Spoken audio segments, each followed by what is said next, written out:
नमस्कार, रण क्षेत्र देख रहे हैं आप। आपके साथ मैं हूं लावनी विनीत। बेहद खास मुद्दे के साथ आज एक बार फिर से आपके बीच आ चुकी हूं। महाराष्ट्र के नतीजे जैसे ही सामने आए, परिणाम जैसे ही सामने आया, उसके बाद से ही राहुल गांधी का नेतृत्व सवालों के घेरे में खड़ा हो गया।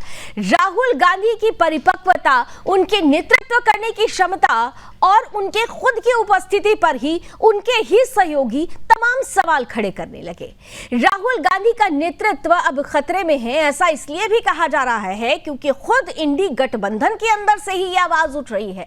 टीएमसी के जाने माने चेहरे हैं, बड़े नेता हैं, कल्याण बनर्जी सांसद है। उन्होंने सीधे तौर पर कह दिया है कि अहंकार त्याग देना चाहिए कांग्रेस को और अब इंडी गठबंधन का नेतृत्व सीधे तौर पर ममता बनर्जी को दे देना चाहिए। उन्हें इंडी गठबंधन का लीडर घोषित करना चाहिए क्योंकि वो जमीनी नेता हैं, क्योंकि वो जमीन पर उतरकर लोगों से जुड़ती हैं। और अगर देश में बीजेपी को हराना है तो ममता बनर्जी को फ्रंट फुट पर बैटिंग के लिए आगे लेकर आना होगा। इन सब के बीच सवाल यह भी उठ रहा है कि जिस तरीके से राहुल गांधी का प्रचार करने का तरीका, लोगों से जुड़ने का तरीका, भारत जोड़ो यात्रा से लेकर न्याय यात्रा तक की बातें, इन तमाम बातों के बावजूद, इन तमाम कोशिशों के बावजूद अगर महाराष्ट्र से लेकर झारखंड तक कांग्रेस 16 के आंकड़े पर अटक जाती है तो राहुल गांधी के लिए सवाल उठना स्वाभाविक है।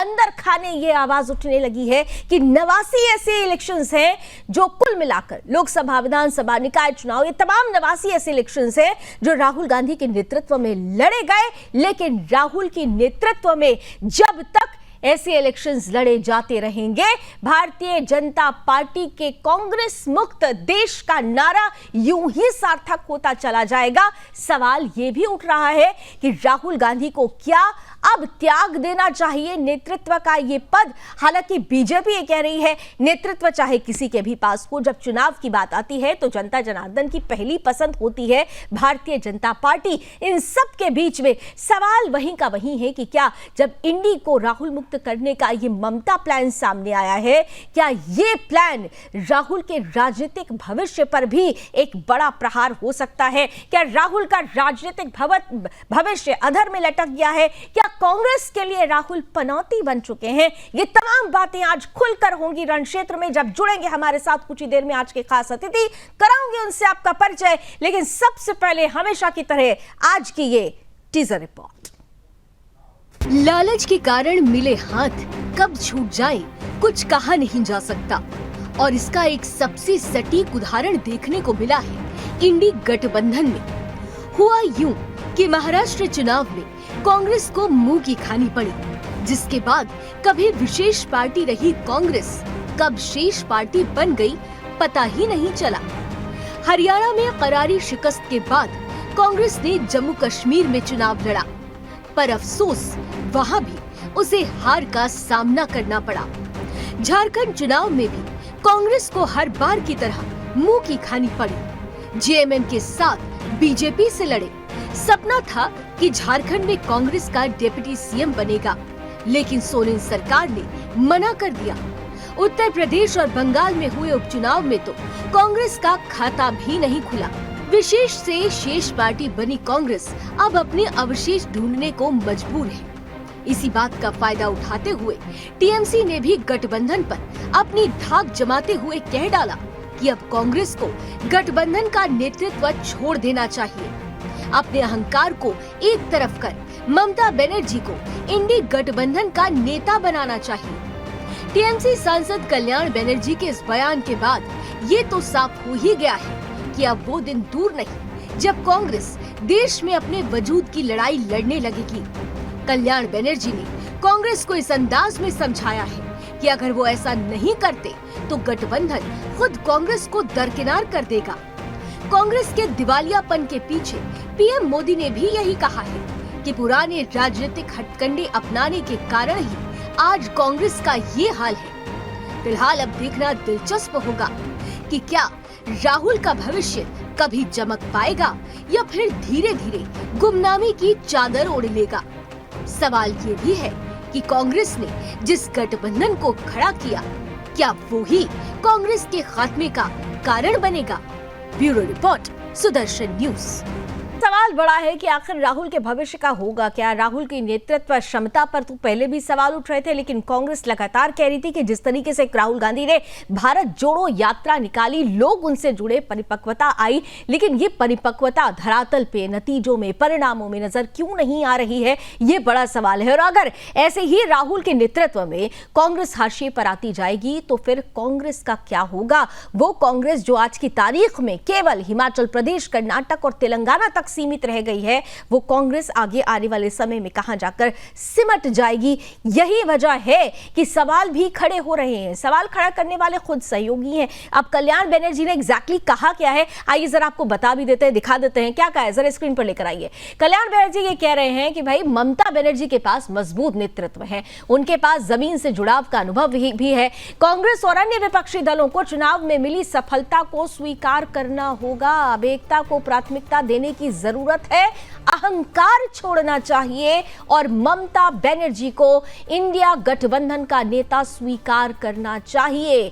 वो एक लड़ाकू के रूप में पहचानी जाती हैं और वर्तमान में वो इंडिया गठबंधन के लिए सबसे आदर्श चेहरा है। आगे कल्याण बनर्जी कहते हैं कि अगर हम एकजुट दृष्टिकोण नहीं अपनाएंगे तो हम लड़खड़ाते रहेंगे। देखिए, इस पूरी बात में जो महत्वपूर्ण बात थी कि अहंकार त्यागना चाहिए। बार बार कांग्रेस पर यह आरोप लगता रहा है कि कांग्रेस पार्टी केवल एक परिवार के लिए ही चलती है और उसका नतीजा पूरी गठबंधन को अगर भुगतना पड़ता है तो क्या नेतृत्व बदलना होगा, अहंकार त्यागना होगा। ये बात कल्याण बनर्जी कहते हैं। लेकिन अब जब ये बात निकली तो दूर तरफ तलक गई। बीजेपी की तरफ से भी प्रतिक्रिया आई। समीक भट्टाचार्य हैं, बीजेपी के प्रवक्ता हैं, क्या कहते हैं? वो कहते हैं कि भाई चाहे कांग्रेस हो या टीएमसी, कोई भी इंडिया गठबंधन का नेता बने, चुनावी स्थिति पर कोई असर पड़ने वाला नहीं है। हमारे देश के लोगों ने दोनों दलों को खारिज कर दिया है। बीजेपी ये कहती है कि कोई असर नहीं पड़ने वाला, मोदी लहर है और इस लहर में जनता जनार्दन समझ चुकी है कौन सच्चा है कौन झूठा है। हालांकि अगर उपचुनावों की बात की जाए तो इस बार टीएमसी ने पश्चिम बंगाल में 6 की 6 सीटें अपने खाते में ले ली है और इसके बाद से ही टीएमसी का जोश हाई है और सवाल खड़ा हो रहा है बीजेपी से ज्यादा कांग्रेस पर, क्योंकि इंडिया गठबंधन के नेतृत्व में महाराष्ट्र से लेकर झारखंड तक की जो तस्वीरें आई, खासतौर से महाराष्ट्र में जो करारी हार महागठबंधन को देखने को मिली, इंडी ब्लॉक को देखने को मिली, उसके बाद से ही राहुल का नेतृत्व सवालों के घेरे में आ गया।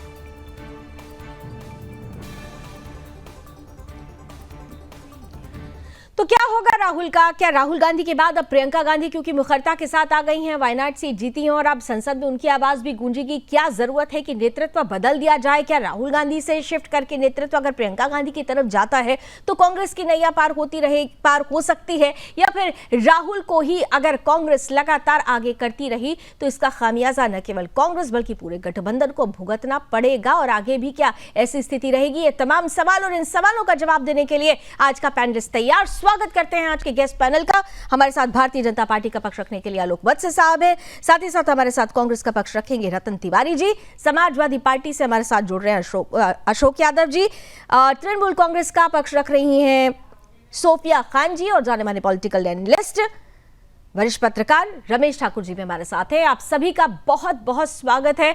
मैं शुरुआत रतन जी आपसे ही कर रही हूं, क्योंकि सबसे बड़ा सवाल आप पर ही खड़ा हो रहा है, कांग्रेस पर ही खड़ा हो रहा है। राहुल गांधी का नेतृत्व, और राहुल गांधी के नेतृत्व में अगर करारी हार झेलनी पड़ जाए तो अब तो सहयोगी भी कह रहे हैं कि राहुल गांधी पनौती हो गए, उन्हें बदल देना चाहिए। रतन, आपसे मेरा सवाल है। अनम्यूट कीजिए रतन तिवारी जी, अनम्यूट कीजिए। देखिए, राहुल गांधी जी के नेतृत्व पर भरोसा तब हो जाता है जब हम कर्नाटक जीतते हैं, हिमाचल जीतते हैं, तेलंगाना जीतते हैं। जब किसी राज्यों में हमारी सरकार नहीं बनती, स्थिति नाजुक हो जाती है, तो राहुल गांधी जी के ऊपर ठीकरा फोड़ना मुझे नहीं लगता ये अच्छा। वहां का स्टेट का जिम्मेदार, स्टेट लीडरशिप को जिम्मेदार लेनी चाहिए। राहुल गांधी जी ने अपना काम किया। जब देश का चुनाव हो रहा था लावनी जी, तो भारत जोड़ो यात्रा के माध्यम से उन्होंने जो काम किया, हमारी पार्टी क्या स्थिति थी, हमारी पार्टी आज कहां पहुंच गई। जो भारतीय जनता पार्टी 303 पे थी वो 240 पे आके रुक गई। तो राहुल गांधी जी ने अपना काम किया। राहुल गांधी जी ने कांग्रेस पार्टी को जहां पहुंचाना था पहुंचा दिया।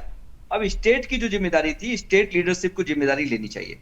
इसमें राहुल गांधी जी का नाम लेना मुझे नहीं लगता उचित होगा। आपने बीजेपी का नाम लिया, लेकिन एक बार भी ये नहीं कहा कि आप स्टेट लीडरशिप की भी बात करें। 44 से आप लोग 99 पर आए, आपने कर्नाटक, तेलंगाना और हिमाचल का नाम ले लिया, लेकिन जो अभी सामने देखने को मिल रहा है, प्रत्यक्ष को प्रमाण की जरूरत नहीं है। महाराष्ट्र में जिस मुखरता के साथ संविधान बचाओ और खासतौर से वो सेफ लेकर आना, एक है तो सेफ है के अगेंस्ट खड़े हो जाना, जातिगत जनगणना का समर्थन करना, ये तमाम बातें राहुल गांधी ही तो कर रहे थे। राहुल गांधी ही तो फ्रंट फुट पर आकर महाराष्ट्र में बैटिंग कर रहे थे, लेकिन क्या हुआ, वो तो क्लीन बोर्ड हो गए। 16 पर ही कांग्रेस को अटकना पड़ गया। तो ये सवाल बीजेपी थोड़ी खड़ा कर रही है, खुद आपके सहयोगी ही ये बात कह रहे हैं, इंडी गठबंधन के सहयोगी ये बात कह रहे हैं। लावनी जी, कांग्रेस पार्टी ने अच्छा चुनाव लड़ा, लेकिन भारतीय जनता पार्टी तोड़ेंगे जोड़ेंगे, एक है तो सेफ है का नारा दिया। हम विकास के मुद्दों पे चुनाव लड़ रहे थे, जमीनी मुद्दों पे चुनाव लड़ रहे थे। अरे जमीनी मुद्दों ने आपको कहां जमीन पर लाकर खड़ा कर दिया? आप जमीनी मुद्दों पर लड़ाई करते रहे और जमीन पर ही लाकर खड़ा कर दिया जनता जनार्दन ने। आप अभी भी बीजेपी को कटाक्ष कर रहे हैं, बीजेपी को पर सवाल पूछ रहे हैं, जबकि सिंगल लार्जेस्ट पार्टी, मतलब सबसे बड़ी पार्टी बनकर अगर बीजेपी उभरी है, यानी कि जनता ने उस बात को समझा, जो बात आप कहने का प्रयास कर रहे थे, उस प्रयास पर पूरा पानी फेर दिया गया।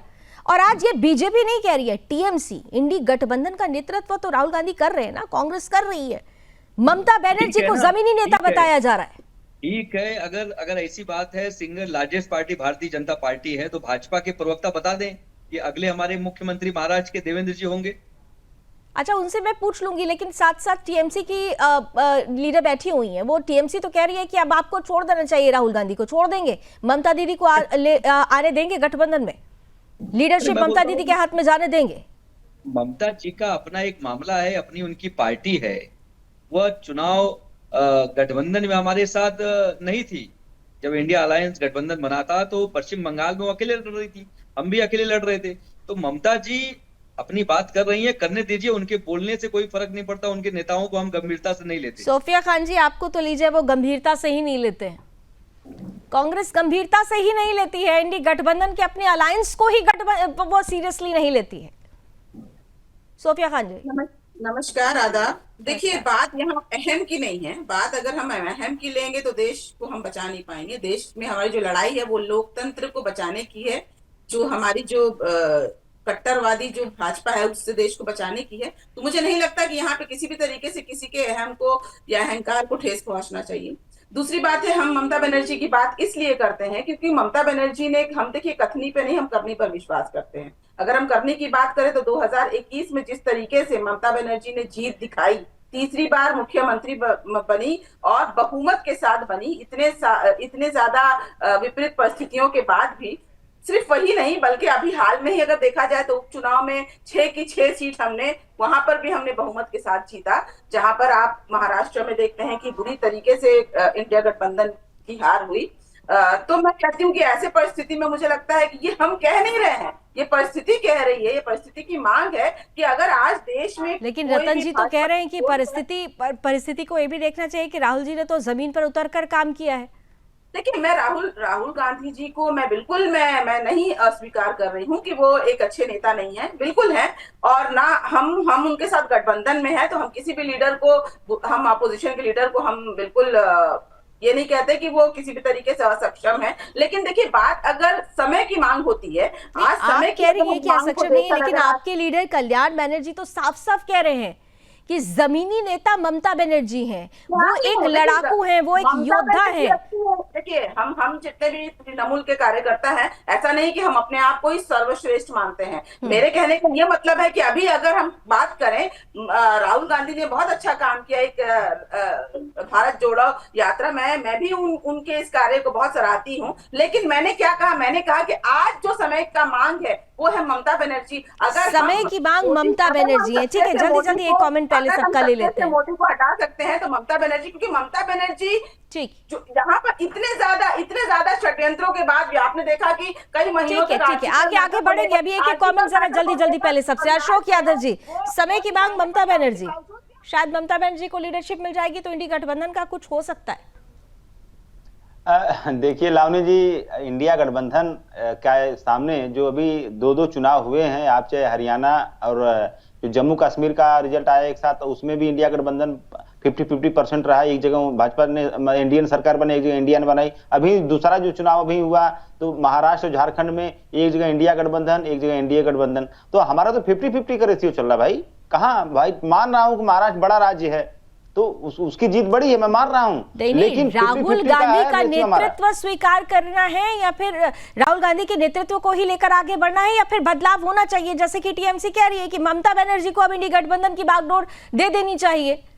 देखिए, टीएमसी नहीं कर रही है, कल्याण बनर्जी उनके नेता हैं, उनका स्टेटमेंट है। मुझे नहीं लगता कि अरे कल्याण बनर्जी उनके लीडर हैं, सांसद हैं, वो कह रहे हैं, और ऑफिशियल अगर वो पब्लिक डोमेन में कह रहे हैं तो ये पार्टी लाइन की ही तो बात हो सकती है, ये अलग से कैसे हो सकती है? लावनी जी इंडिया गठबंधन जो डेमोक्रेटिक गठबंधन है, और उसमें अगर कोई नेता अगर अपनी कोई बात रख रहा है तो उसका सम्मान है, सबको सबकी बातों को सम्मान है, इसमें किसी झगड़ा थोड़ी करना हमको। अच्छा, ममता बनर्जी को होना चाहिए या नहीं होना चाहिए, जो परिस्थिति बनी है उसे देखते हुए? लावनी जी, इंडिया गठबंधन में सिर्फ समाजवादी पार्टी नहीं है, बहुत सारे दल हैं, और हम लोग समाजवादी पार्टी का स्टैंड बताइए ना, बहुत सारों को छोड़ दीजिए, आप एसपी का पक्ष रखने के लिए बैठे, एसपी क्या सोचती है? लावनी जी, हम लोग यही सोचते हैं कि हम लोगों को यूनाइट रहना है, इंडिया गठबंधन के सारे घटक दलों को यूनाइट रख के ही हम भाजपा को हरा पाएंगे, यही हमारी सोच है। अशोक जी, ना निगल पा रहे हैं ना उगल पा रहे हैं, सीधे बात नहीं हो पा रही है। उगलने की बात नहीं है, हमारी बस यही सोच है कि हम इंडिया गठबंधन के लोग मजबूती से जैसे अपना काम कर रहे हैं वैसे काम करेंगे, भाजपा को पटखनी देंगे। जी, आप भाजपा को पटखनी देंगे, लेकिन जब इंडी गठबंधन के अंदर ही राहुल के नेतृत्व की बात आ रही है तो आप लोग संशय में हैं, अभी ना कुछ बोल पा रहे हैं ना कुछ नीचे ले पा रहे हैं। सबसे महत्वपूर्ण ये है, यहाँ पर आलोक वत्स जी हैं और फिर हमारे साथ रमेश ठाकुर जी भी है। रमेश जी, बस आपके पास आती हूँ, लेकिन बीजेपी का क्या स्टैंड है? देखिए, तीनों ही यहाँ पर आलोक जी, तीनों ही पार्टियों के लोग हैं, इंडी गठबंधन के ये सब साथी हैं, लेकिन एक बात तो तय है, राहुल के नेतृत्व की बात हो या फिर ममता बनर्जी को नई बागडोर देने की बात हो, बीजेपी ये कह रही है कि इससे कोई फर्क नहीं पड़ेगा। टीएमसी ये कहती है कि अगर बीजेपी को हराना है, बीजेपी की इस विजय रथ को रोकना है, तो एक ही लीडर है, वो है ममता बनर्जी। आलोक वत्स जी, वैसे तो ये दूसरे दलों का मामला है, लेकिन अगर आप भारतीय जनता पार्टी की मंशा चाहती हैं तो हम तो चाहेंगे कि राहुल गांधी जी बने रहें। क्यों चाहेंगे? क्यों, क्या अभी 89 तक पहुंचे हैं, चलिए शतक पार कर ले तो फिर पूरा। आलोक जी, बस आपको थोड़ी देर के लिए रोक रही हूं। इस वक्त बहुत बड़ी खबर महाराष्ट्र से आ रही है, ये सीधे ब्रेकिंग न्यूज की तरफ चल रहे हैं। बड़ी खबर महाराष्ट्र से, महाराष्ट्र की इस वक्त की सबसे बड़ी खबर क्या कहती है, जरा जल्दी से दिखाइए। महाराष्ट्र में जहां पर महायुति में सीएम फेस को लेकर चर्चा बरकरार है, महायुति में सीएम फेस को लेकर चर्चा बरकरार, और इन सब के बीच देवेंद्र फडणवीस दिल्ली के लिए रवाना हो गए हैं। आला कमान से आज देर रात मीटिंग होने वाली है और उसमें देवेंद्र फडणवीस की उपस्थिति रहेगी। महाराष्ट्र से की सबसे बड़ी और अहम खबर आ रही है, यानी महायुति ने जो बम्पर जीत हासिल की, अब चेहरा कौन होगा, मुख्यमंत्री कौन होगा, इसे लेकर मंथन चिंतन जारी। और इन सब के बीच बड़ी खबर है, देवेंद्र फडणवीस दिल्ली के लिए रवाना हो चुके हैं। आला कमान के साथ आज देर रात जो मीटिंग होने वाली है उसमें देवेंद्र फडणवीस की उपस्थिति रहेगी, मौजूदगी रहेगी। ये उपस्थिति क्या कहेगी, इस पर हमारी नजर बनी रहेगी। फिलहाल हम वापस लौटते हैं अपने मुद्दे पर। और आलोक जी, आपने पहली लाइन कही कि आप तो चाहेंगे, यानी बीजेपी ये चाहेगी कि राहुल गांधी बने रहें, यानी राहुल गांधी के नेतृत्व में कांग्रेस मुक्त भारत की बातें जो आप कह रहे हैं वो ज्यादा जोर पकड़ रही है, कहीं ऐसा तो नहीं इसीलिए आप लोग राहुल को अपने लिए लकी मान रहे हैं? लावनी जी, अगर कोई आदमी कोई किसी चीज में खेलता है तो कम से कम उसको सेंचुरी बनाने का मौका तो देना चाहिए ना, तभी तो तालियां बजेंगी। अब तो 11 रन ही दूर है वो। और दूसरी बात, ये दूसरे पार्टी का मामला है, हम तो नहीं कह रहे हैं कि वो रहें या हटाए जाएं। उनके पार्टी के अंदर की खुद की जो मजबूत कड़ियां हैं या कड़ी है ममता जी, जो स्ट्रीट फाइटर हैं, जो सड़क पे जूझने वाली महिला हैं, जिनका वहां के वोटर से एक डायरेक्ट कनेक्टिविटी है, और अभी भी उन्होंने 6 की 6 सीटें जीतकर ये साबित कर दिया कि अभी उनका कोई सानी नहीं है, कम से कम वेस्ट बंगाल के अंदर। तो ये उनके लोगों को तय करना है कि वो उनको रखेंगे या दूसरे को लाएंगे। हम तो चाहते हैं कि राहुल गांधी जी बने रहें, हमारे लिए वो बहुत कंफर्टेबल है। क्योंकि वो जो बात कहते हैं उसमें वो लिखित स्क्रिप्ट पढ़ते हैं, उसमें कोई आदमी अगर गलत सलत कुछ लिखवा देता है तो वही पढ़ लेते हैं और उसके बाद वो बात पलट जाती है तो फिर वो गड़बड़ा जाता है मामला। जैसे कि संविधान की कॉपी लेके घूम रहे थे कि संविधान बदल रहे हैं नरेंद्र मोदी, हर जगह संविधान का एक लाल किताब लेके जाते थे। उसके बाद उनको लोगों ने सिखा दिया कि भैया बोलिए कि एसटी का रिजर्वेशन खत्म करने वाले हैं नरेंद्र मोदी जी, वो उसकी बात करने लगे। अंतोगत्वा जब लोगों ने रियलाइज किया कि नरेंद्र मोदी न संविधान बदल रहे हैं न एसटी का रिजर्वेशन में कोई फेरबदल कर रहे हैं, तो महाराष्ट्र की जनता ने प्रचंड बहुमत से जिता दिया। और उसकी देखा देखी हम एक हैं तो नेक हैं, एक रहेंगे तो सेफ रहेंगे। महाराष्ट्र ने तो इतिहास ही लिखने का काम कर दिया, प्रचंड से प्रचंड बहुमत देकर जिता दिया।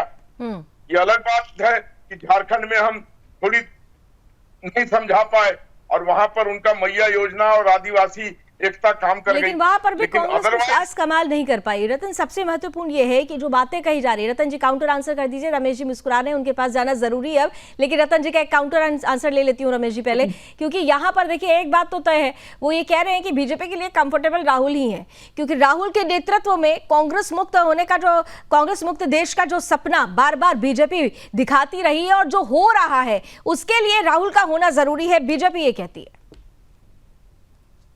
बात प्रधानमंत्री 2014 से कह रहे हैं और चीख चीख के चिल्लाते हैं, लेकिन कांग्रेस मुक्त नहीं हो रहा है, भाजपा युक्त जरूर हो रही है। और जितने नेता आज भाजपा में हैं, चाहे वो राज्यसभा में पहुंच जाए, चाहे केंद्र में मंत्री हो, सारे के सारे कांग्रेस से लेकर भारतीय जनता पार्टी में शामिल करा के कांग्रेस युक्त भाजपा बनाने का काम चल रहा है। लेकिन मैं आपको बता दूं, कांग्रेस पार्टी इस देश की पार्टी है, इस देश के नौजवानों की पार्टी है, किसानों की पार्टी है। कांग्रेस मुक्त कभी नहीं होगा। हमने तेलंगाना जीता है, कर्नाटक जीता है, हिमाचल जीता है, महाराष्ट्र में हमने वापसी की। ठीक है, जनता ने जो जनादेश दिया उसको सर को झुका के स्वीकार करेंगे, लेकिन अगर हमको खुशी नहीं मिली है तो दूसरे तक हमको खुशी मिली है ना। झारखंड में हम जीते हैं, झारखंड में हमारी सरकार बनी है। अरे झारखंड में कहा आपकी सरकार बन गई है, वहां आपकी सरकार बनी है, या हेमंत सोरेन जेएमएम को लेकर जिस तरीके से प्रतिक्रिया दे रहे हैं, कांग्रेस का डिप्टी सीएम उन्होंने इनकार कर दिया, आपके ही सहयोगी अब आपको नकार रहे हैं। रतन जी थोड़ा सा आईने में जो धूल लगी है उसे थोड़ा सा साफ करके देखिए तो स्पष्ट हो जाएगा। चुनाव लड़े थे, हम लोग मिलकर चुनाव लड़े हैं, हमारी सरकार बनी है, इंडिया गठबंधन की सरकार बनी है झारखंड में। कांग्रेस कहीं पर भी झारखंड में चुनाव लड़ती नजर नहीं आई, तो महाराष्ट्र में अकेले चुनाव लड़ना चाहिए था। अगर हिम्मत है तो अकेले दम पे सरकार बना के दिखाए। यहाँ पे भी तो गठबंधन की सरकार बन रही है। बीजेपी को सबसे ज्यादा नंबर्स मिले 132, 30 सालों का इतिहास है रतन, ये भी आप देख लीजिए। आइए जरा जल्दी से पहले रमेश ठाकुर जी के पास आती हूँ, फिर आप लोगों के लिए मंच पूरा खोल दूंगी। रमेश ठाकुर जी देखिए, ये जो चुनाव था महाराष्ट्र का, ये हम पहले भी बात कर चुके हैं कि बहुत कुछ देकर जाएगा और बहुत कुछ छीन कर जाएगा। यहाँ पर देकर गया महायुति के लिए, बीजेपी के लिए, लेकिन कांग्रेस के लिए बहुत कुछ छीन रहा है। खासतौर से राहुल गांधी के नेतृत्व को लेकर फिर से एक सवाल खड़ा हो रहा है। नहीं, देखिए, राहुल गांधी की बातें हर चुनाव के बाद होती हैं। जब चुनाव होता है तो उसके बाद में मीडिया में समीक्षा होती है, लेकिन धरातल पे जब आप समीक्षा अगर सही से करो, थोड़ा सा चश्मा हटा के, तो मुझे लग रहा है 2019 के बाद से जितने भी चुनाव हुए हैं, चाहे कर्नाटका का चुनाव हुआ, चाहे हिमाचल का चुनाव हुआ हो, और चाहे वो ऐसे स्टेट के चुनाव हो जहां पे कांग्रेस हारी है, तो स्थिति जो उनकी जो 2014 में थी और उसके बाद जो 2019 तक आते आते थी, उसमें काफी बदलाव हुआ है। और अभी जिस तरीके से ये चुनाव 2 राज्यों का हुआ है और पहला जो प्रतिक्रिया हेमंत सोरेन की आई है, तो उन्होंने साफ तौर पे इंडिया गठबंधन, इंडिया ब्लॉक का नाम लिया। उन्होंने कहा ये जीत है इंडिया गठबंधन की है। तो यहाँ पे अगर उनकी जीत में कांग्रेस की कंट्रीब्यूशन कम है या ज्यादा है तो उस पर सवाल नहीं उठना चाहिए। फिर बात आ जाती है जिस तरीके से आपने महाराष्ट्र की बात करी। देखिए, मराठा राजनीति से आप बहुत अच्छी तरीके से वाकिफ है, हम लोग भी वाकिफ है। मराठा और तमिल राजनीति ऐसी होती थी जहां पे ये कहते डिवीजन नहीं होता है, यहाँ पे वोटों का एक ही रहती है। लेकिन भारतीय जनता पार्टी की जब आमदगी होती है 2014 के बाद में, तो उनका एक ही लक्ष्य था कि किसी भी तरीके से हमारी जो पार्टी है सिंगल फ्रेम में आनी है। तो वो टारगेट तो इस चुनाव में भारतीय जनता पार्टी ने पूरा कर लिया, और उस पूरा करने के लिए कितना कुछ करना पड़ा, चाहे पार्टी तोड़ी हो या पार्टी में कुछ भी कर रहा हो, तो वो राजनीति में चलता है। क्योंकि देखिए, राजनीति में जिसका जलवा होता है उसी की वो कहते हैं जो जीता वही सिकंदर। हमने कम्युनिस्ट की भी राजनीति देखी, जलवा हुआ करता था, समाजवादी पार्टियों की भी हमने वो देखा, और जनसंघ का भी देखा, और कई ऐसी जो दल थे उनका हुआ करता। लेकिन वो ये पार्टियों का 19-20 का फर्क आता रहता है। बेशक आज तो लेकिन राहुल का जलवा तो कम हो रहा है ना लगातार। अगर देखें तो ये इतिहास कह रहा है, राजनीतिक इतिहास कह रहा है, अगर 89 चुनाव हार जाती है कांग्रेस राहुल के नेतृत्व में, तब तो राहुल के लिए सवाल खड़ा होगा। और खुद ममता बनर्जी की पार्टी से अगर आवाज ये उठने लगे तो अपने आप फिर बड़ा सवाल बन जाता है ये। रमेश जी देखिए, ममता बनर्जी की पार्टी से सवाल अगर उठा है ना, थोड़ी सी समझने की जरूरत है। कोई भी जो दल होता है वो दल कब बड़ा होता है? दल तब बड़ा होता है जब उसके कार्यकर्ता अपने दल, अपने पार्टी के लिए, अपने नेता के लिए पीछे से आवाज उठाएं। क्योंकि वो पीछे से जब आवाज नहीं उठाएंगे तो उसकी चर्चा बिल्कुल नहीं हो पाएंगी। अगर कल्याण बनर्जी ने टीएमसी की प्रमुख के बारे में अगर ये कहा है तो उसमें कोई बुराई नहीं है, और ये कोई नई बात नहीं है। जब नीतीश कुमार के नेतृत्व में जब इंडिया गठबंधन की जब नींव रखी जा रही थी, तब भी यही ममता बनर्जी के जो नेता थे उन्होंने कहा था कि ममता बनर्जी को कमान दी जाए। बात नहीं बनी, कई बार दौर की बात हुई लेकिन बात नहीं बन पाई। अंततोगत्वा होता क्या है, ममता बनर्जी ने किनारा कर लिया। अगर आज मुझे आप कहो कि इंडिया गठबंधन में ममता बनर्जी की सहभागिता कितनी है तो मैं 0 कहूंगा। लोकसभा चुनाव में आपने देखा किस तरीके से सब अलग थलग कर पढ़ के चुनाव लड़ा, और उसके बाद में अब जो विधानसभा के चुनाव हुए वो भी उन्होंने करा। अब जिस तरीके से 6 उप विधानसभा सीटें जीती हैं, तो ममता बनर्जी का कद बताता है कि उस महिला के अंदर राजनीतिक चीजों को जीतने के लिए पोटेंशियल की कमी नहीं है। अगर उनके नेता अगर कहते हैं कि कोई अगर विपक्ष का एक बड़ा धड़ा बना हुआ है, चाहे इंडिया गठबंधन या कोई नया बने, अगर उनको कमान दी जानी चाहिए तो उसमें बुराई कुछ नहीं है। और रही बात अब मौजूदा समय में इंडिया गठबंधन की अगर कमान राहुल गांधी के हाथ में है, तो मैं उसको नहीं मानता हूं कि राहुल गांधी ने अपने हाथ में कमान। ठीक है, ये इस समय की एक और बड़ी खबर आ रही है। एक सेकंड रमेश जी रोक रही हैं आपको। एक और बड़ी खबर आ रही है क्योंकि चुनावी दौर था और अब एक के बाद एक बड़ी खबरों का दौर भी जारी है। मिल्कीपुर उपचुनाव को लेकर भी इस वक्त एक बड़ी खबर आ गई है। मिल्कीपुर उपचुनाव को लेकर बड़ी खबर यह है कि रास्ता साफ हो गया है मिल्कीपुर उपचुनाव का, क्योंकि हाई कोर्ट में केस वापसी की अर्जी मंजूर कर ली गई है। स्टे लगा हुआ था, 9 सीटों पर उपचुनाव हुए थे मिल्कीपुर में। क्योंकि स्टे लगा था इसलिए चुनाव नहीं हो पाया था, लेकिन अब उपचुनाव का रास्ता साफ हो गया है। मिल्कीपुर उपचुनाव को लेकर बड़ी खबर ये आ रही है कि उपचुनाव यहां पर जल्द होंगे, रास्ता साफ हो चुका है।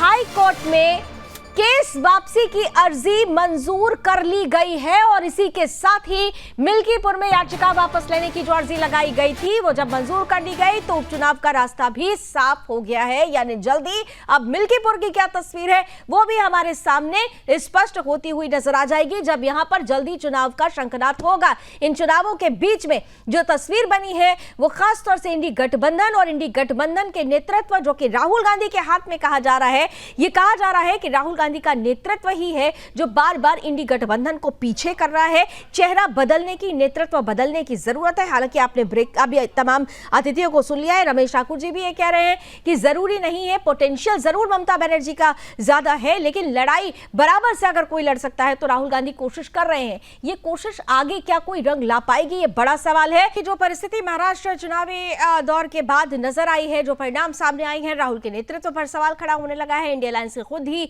जो साथी हैं, सहयोगी हैं, वो ममता बनर्जी का नाम लेने लगे हैं। टीएमसी ये चाहती है कि ममता बनर्जी को इंडी गठबंधन की बागडोर सौंप देनी चाहिए, उनको नेतृत्व दे देना चाहिए और तब जाकर कुछ हला भला हो सकता है। लेकिन बीजेपी इससे इत्तेफाक नहीं रखती। आइए एक बार फिर से मेहमानों के पास चलते हुए यहाँ पर एक बात रतन जी अगर देखें पूरी तरह से, ठीक है, आप लोग कहते हैं कि राहुल गांधी ने बहुत काम किया, जमीन पर उतर कर काम किया, असर हुआ, लेकिन क्या होता है कि परसेप्शन बहुत इंपॉर्टेंट होता है। मैं हर बार हर डिबेट में आप सभी को याद दिलाती हूँ, जो परसेप्शन परसेप्शन बन जाता है उसको या तो आगे बढ़ाया जा सकता है या फिर उससे जो तस्वीर आती है नीचे आती है।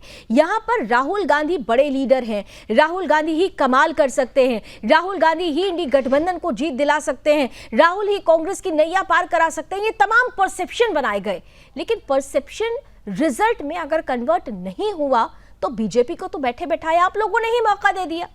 सहयोगियों को छोड़िए, सहयोगियों को आप कह रहे हैं मना लेंगे, बीजेपी तो मुखरता के साथ सवाल खड़ा करेगी ना।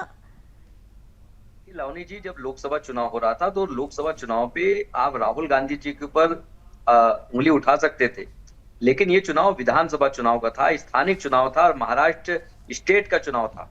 तो राहुल गांधी जी की बात कहाँ आ जाती है? वो नेता विपक्ष हैं, वो अपना काम कर रहे हैं, लेकिन स्टेट का चुनाव था। स्टेट में चारों पार्टियां मिलकर चुनाव लड़ रही थी और चुनाव है, हार जीत लगा रहता है। बहुत से प्रदेश में आपने देखा, कर्नाटक में प्रचंड बहुमत की सरकार भाजपा की थी। यहाँ पर नहीं, आप जरा एक चीज समझिए ना, आप कह रहे हैं कि स्टेट इलेक्शन था, राहुल गांधी का क्या इस इलेक्शन से कोई लेना देना नहीं था। कांग्रेस जिस तरीके से ज्यादा सीटों में लड़ रही थी, एमपीए में गठबंधन में सबसे ज्यादा सीटें कांग्रेस ने ले रखी थी, राहुल गांधी का कोई रोल नहीं था। उतरकर जिस तरह से प्रचार करना, सेफ दिखा देना, चुनाव के ठीक एक दिन पहले प्रेस कॉन्फ्रेंस करके अडानी और मोदी की तस्वीर दिखा देना, सब कुछ तो राहुल गांधी कर रहे थे। लावनी जी, क्या आपने केरला में जब चुनाव भारतीय जनता पार्टी हार गई थी तो प्रधानमंत्री से सवाल पूछा था? कर्नाटक में आपने प्रधानमंत्री मोदी से बिल्कुल पूछा गया था, बिल्कुल पूछा गया था, ये पूछा गया था कि क्या वो तेज कम हो रहा है, लोगों ने आखिर क्यों अस्वीकार कर दिया, ये बिल्कुल पूछा गया था। और मैंने खुद अपनी डिबेट में भारतीय जनता पार्टी के तमाम प्रवक्ताओं से ये बात पूछी थी। झारखंड में भी ये बात पूछी गई है। झारखंड चुनाव में बीजेपी ने अच्छा प्रदर्शन नहीं किया, हमने वहां पर भी ये सवाल पूछा है। मोदी के नाम पे नहीं चलाया, न उनसे सवाल किया, क्योंकि प्रधानमंत्री मोदी और अमित शाह से सवाल पूछने पे हो सकता है आपका चैनल बैन हो जाए। रतन जी, आपने शायद देखा नहीं, अगर आप ये चैलेंज करेंगे तो मैं आपको एक नहीं दर्जनों डिबेट्स दिखा सकती हूँ और उसके बाद फिर आपसे ये सवाल पूछूंगी, क्योंकि झारखंड में लेकर भी हमने यही सवाल पूछा। हमने इसके पहले अपने कर्नाटक, हिमाचल प्रदेश और तेलंगाना की बात की, हमने हिमाचल में भी यही सवाल पूछा था और आपके ही लीडर्स थे जो उस वक्त हमारे साथ बैठकर हमारी बात में हाँ मिलाते हुए नजर आए थे। सवाल आप प्रधानमंत्री मोदी का नाम कहकर क्या राहुल गांधी को एक कहना चाहिए बचाने का जो प्रयास कर रहे हैं, डिफेंड जो कर रहे हैं, ये सही है क्या?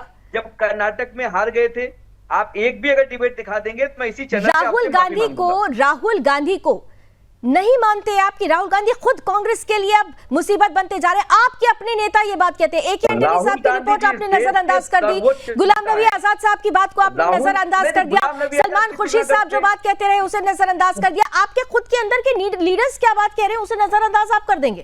देखिए, राहुल गांधी जी ने कांग्रेस को जीरो से हीरो बनाने का काम किया है। यही राहुल गांधी है जब कांग्रेस बहुत बुरी स्थिति में चल रही थी, कांग्रेस को मजबूत विपक्ष लाके खड़ा कर दिया। राहुल गांधी ने जीरो से हीरो बना दिया है कांग्रेस को।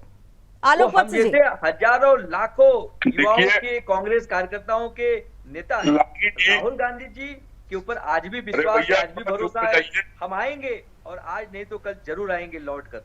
आलोक वत्स जी, लावनी जी, अगर इसकी 9 चुनावों में लगातार हार अचीवमेंट है तो मैं राहुल जी को शाबाशी देना चाहता हूं कि उनकी एक बहुत बड़ी अचीवमेंट है। आपने अभी थोड़ी देर पहले कहा कि एटीट्यूड और परसेप्शन ये कोई अचीवमेंट नहीं है, राजनीतिक परिदृश्य, कोई अचीवमेंट नहीं है। और मोदी जी के मुकाबले राहुल गांधी का न एटीट्यूड बन पा रहा है पब्लिक में, न परसेप्शन बैठ रहा है। तो इन दोनों चीजों को जब तक वो नहीं बैठा पाएंगे, मेरा अपना सुझाव होगा। अब प्रियंका गांधी जी आ गई है, ये लगता है उनका एटीट्यूड और परसेप्शन पब्लिक में शायद राहुल गांधी जी से ज्यादा होगा। एक पोस्ट की तरफ सुझाव है कि अब उनको आगे करके आप आगे की लड़ाई लड़ने सुन तो लीजिए, आप लोग क्या प्रियंका गांधी को नजरअंदाज कर रहे हैं? इतना भी चलाना चाहेंगे नहीं चल पाएंगे, पब्लिक में इमेज नहीं बन पाई है, वो उनको हल्के में लेती है पब्लिक और वो लिखी लिखाई बातें पढ़ते हैं जिसका वो पूरा होमवर्क नहीं करते हैं। कुछ भी बोल दिया, चौकीदार चोर है, संविधान बदल रहा है, SC/ST का रिजर्वेशन खत्म हो रहा है और सब बातें टाए फीस हो गई और आप लोग ढाक के 3 पास होकर रह गए। तो ये परसेप्शन नहीं चलने वाला है। वैसे आप चलिए रतन जी, मैं आपकी दुविधा समझ सकती हूँ। ठीक है आलोक जी, ठीक है, हम तो चाहेंगे कि रतन राहुल जी जी की को दुविधा बरकरार समझी जा सकती है। सोफिया, रतन जी की दुविधा समझी जा सकती है, कांग्रेस के तमाम लीडर्स की दुविधा समझी जा सकती है, लेकिन जो ये एटीट्यूड है, कहते हैं ना रस्सी जल गई लेकिन ऐठन नहीं गई, ये क्या इंडी गठबंधन के लिए बहुत मुसीबत का सबब बन सकती है आने वाले समय में?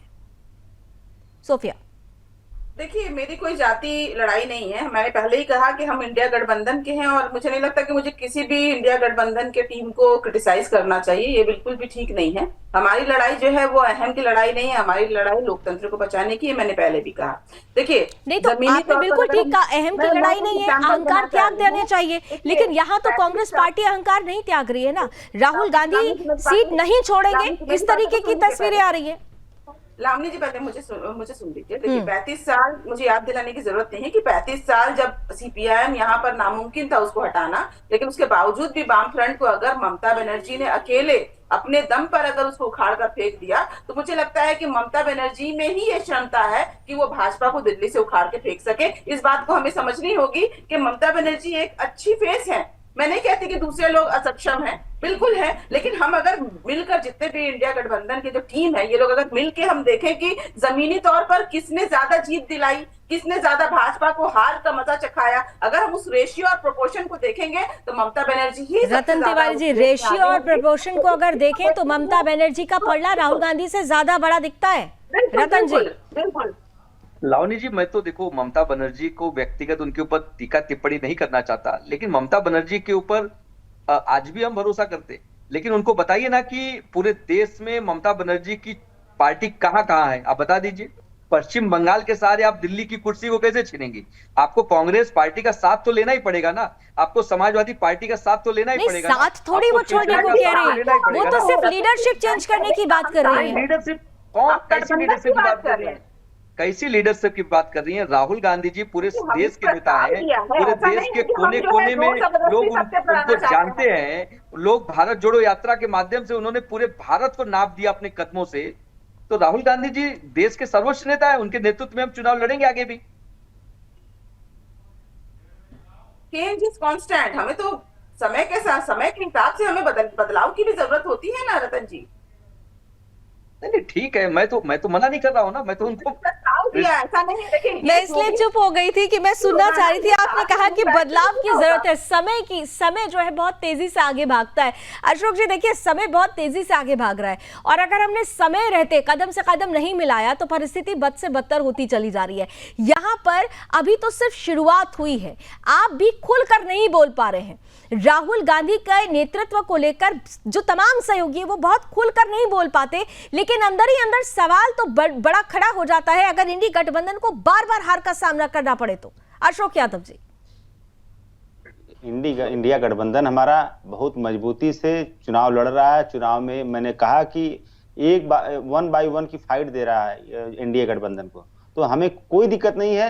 दिक्कत समस्या ये है कि हर दल में, हर पार्टी में जो नेता होते हैं, कार्यकर्ता होते हैं, वो अपने जो शीर्ष नेतृत्व को सबसे बड़ी कुर्सी देखना चाहते हैं। एज ए समाजवादी पार्टी प्रवक्ता मैं भी चाहता हूं कि राष्ट्रीय अध्यक्ष हमारे ममता बनर्जी का नेतृत्व स्वीकार होगा सपा को। चाहेंगे कि ममता जी अशोक जी, ममता बनर्जी का नेतृत्व स्वीकार होगा ना सपा को, अगर इंडी गठबंधन अपने नेतृत्वकर्ता के रूप में ममता बनर्जी को ले आए, स्वीकार होगा? देखिए लावनी जी, जो चीज आप खोजना चाह रही हैं यहाँ पे, वो चीज शायद आपको न मिले। हम लोग यही कहेंगे, चाहे ठीक है, सीमाओं में बंधे हुए हैं, सीमाओं में बंधे हुए हैं, लेकिन अंदर खाने बहुत कुछ चल रहा है। एक बड़ी खबर और आ रही है, आज ब्रेक के बाद एक ब्रेकिंग न्यूज भी आ रही है। जरिए चलिए जरा जल्दी से देख लेते हैं।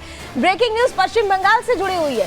पश्चिम बंगाल में शिक्षक भर्ती स्कैम का मामला बड़ा मामला था, और इससे जुड़ी हुई ये बड़ी और अहम जानकारी। अर्पिता मुखर्जी आरोपी को जमानत मिल गई है। इस सब की बड़ी और अहम जानकारी, टीएमसी नेता पार्थ चैटर्जी की काफी करीबी हैं अर्पिता, जिनको जमानत मिली है। ईडी को 60 करोड़ नकद और सोना मिला था, और इसके बाद शिक्षक भर्ती घोटाला में जब इनका नाम आया तो गिरफ्तारी हुई थी। फिलहाल इस मामले में अर्पिता मुखर्जी को जमानत मिल गई है। और आइए इसी के साथ लास्ट कमेंट जल्दी से ले लेते हैं। हमारे साथ रमेश ठाकुर जी, और उसके बाद सम अप करेंगे।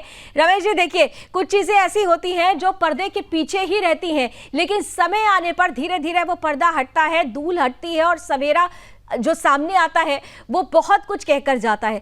अभी तुरंत की अगर परिस्थिति देखें, टीएमसी के पास मौका है, इसीलिए शायद वो ये बात खुलकर कह रही है, लेकिन अंदर खाने गाहे बगाए दबी जुबान से खुद कांग्रेस के अंदर ही ये बात उठती रही है कि राहुल नहीं, प्रियंका गांधी को अगर बैकडोर सौंप दी जाए तो कुछ हला भला, या कहना चाहिए बहुत हला भला हो सकता है कांग्रेस का। मानते हैं आप? देखिए, यहाँ मानने ना मानने की कोई वजह नहीं है, लेकिन यह एक वजह जरूर है जो साफ दिखाई देती है, वो ये है सारे इंडिया गठबंधन में जितने भी दल हैं वो ये बात को जानते हैं कि भारतीय जनता पार्टी आज के समय में बहुत मजबूत है। पैसा, तंत्र, पावर सब कुछ उनके इर्द गिर्द है, और ऐसे में इंडिया गठबंधन को लड़ना और उनके साथ फाइट टू फाइट लड़ाई करना, ये उनकी भी तारीफ है, आपको तारीफ करनी चाहिए। दूसरी बात आ जाती है पैसा, तंत्र, पावर के साथ लीडरशिप भी तो बोल दीजिए ना रमेश जी। और लीडरशिप भी तो है। मैं उसी पे आ रहा हूँ। दूसरी बात, जब आपने ये कहा कि इंडिया गठबंधन की कमान राहुल जी के हाथ से जाके किसी और के पास जाए, राहुल गांधी ने कभी ऑफर नहीं करी थी। राहुल गांधी ने कभी इस बात को मांगा भी नहीं था कि मुझे ये पद दो। एलओपी का जब उनको पद दिया जा रहा था, जब उसमें जब उनकी सीट 10% आ जाती है, तो सबसे पहले उनका स्वागत अखिलेश यादव ने करा था। और पहले जब मीटिंग हुई थी, उस मीटिंग के बाहर हम लोग भी मौजूद थे, तब ये बात हुई थी। अखिलेश यादव जी ने कहा था, ममता बनर्जी के नेताओं ने भी कहा था कि अगर राहुल जी या कांग्रेस का कोई भी व्यक्ति आता, अपने हाथ में कमान लेता, हमें कोई दिक्कत नहीं है। और ये बात राहुल गांधी के करीबी अभी कह चुके हैं। बिल्कुल, आपने सही कहा कि उस वक्त ये बात उठी थी, लेकिन उस वक्त ये भी बात आई थी कि राहुल गांधी की जगह अगर खड़गे साहब को भी ये नेतृत्व दिया जाता है तो उसका भी एक बड़ा इंपैक्ट होता, क्योंकि नेतृत्व क्षमता, लीडरशिप के लिए एक चेहरा और परसेप्शन के साथ वो एटीट्यूड, ये सब कुछ काउंट करता है। थैंक यू सो मच, आप सभी हमारे साथ जुड़े। अभी तो ये बस शुरुआत हुई है, आगे आगे क्या ये कहानी होगी इस पर हमारी नजर बनी रहेगी। फिलहाल रणक्षेत्र की आज की चर्चा में बस इतना ही। देश और दुनिया की तमाम खबरों के लिए आप जुड़े रहिए सुदर्शन न्यूज के साथ। जय हिंद।